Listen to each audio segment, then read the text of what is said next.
ഇന്നത്തെ കലാപരിപാടി തുടങ്ങുകയാണ് ഗൈസ്. അങ്ങനെ രാവിലെ തന്നെ പാട്ടും വെച്ച് ചായ ഉണ്ടാക്കുക കേട്ടോ ഞാൻ.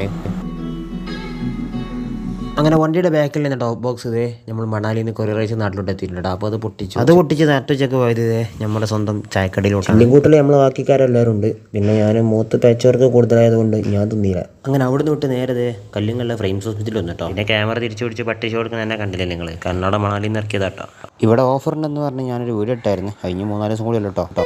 പോയി മരുന്നിന് വരെ ഓഫർ വന്നു തുടങ്ങി. അപ്പോൾ ഇത് നമ്മളെ കല്ലുങ്ങളുടെ ഫ്രെയിംസ് ഹോസ്പിറ്റൽ കേട്ടോ. വെറും പ്രഷർ ഫ്രീ ചെക്കിംഗ് ഉണ്ട്. അത്ര 2-3 ദിവസം കൂടി ഉണ്ടാവും. ഞാനല്ലാത്ത എല്ലാ ഡോക്ടർമാരും ഈ ബോർഡിലുണ്ട്. അങ്ങനെ അവിടുത്തെ പരിപാടി കഴിഞ്ഞ് ഞാൻ അവിടുത്തെ സ്ഥലം കാലിയാക്കി. അങ്ങനെ പോകുമ്പോഴാണ് മനസ്സിലായത് അവിടുത്തെ മാനേജർ നമ്മളെ സബ്സ്ക്രൈബർ ആട്ടോ. ഞാൻ വിചാരിച്ചു എനിക്ക് ബംഗാളി മാത്രമേ ഉള്ളൂ ഫ്രണ്ട്സുകൾ, പക്ഷേ മലയാളി ഉണ്ട് നമ്മുടെ നാട്ടിൽ. അങ്ങനെ പുള്ളിക്കാരനെയും കണ്ട് 4 തള്ളലും തള്ളി ഞാൻ അവിടുന്ന്. പിന്നെ അവിടുന്ന് തിരൂര് പയ്യനങ്ങാടി എത്തുമ്പോൾ നമ്മളെ ഫ്രണ്ട്സ് ഹോട്ടലിലേക്ക് വണ്ടി വിട്ട്. ഇവിടെ എന്താണെന്ന് വെച്ചാൽ ഇപ്പോൾ കാണിച്ചു തരാട്ടാ. ഇതാണ് നമ്മളെ സാക്ഷാൽ ബീഫും പോലെ. മെയിൻ സ്പെഷ്യലാണ് ബീഫ് ഫ്രൈ. പിന്നിലിരിക്കുന്ന ആൾ നമ്മളെ ബാക്കി തന്നെ കേട്ടാ. പുള്ളി ക്യാമറ നോക്കിയില്ല, പുള്ളി തീറ്റ തുടങ്ങി. അപ്പോൾ നമുക്ക് ബീഫിലോട്ട് വരാം.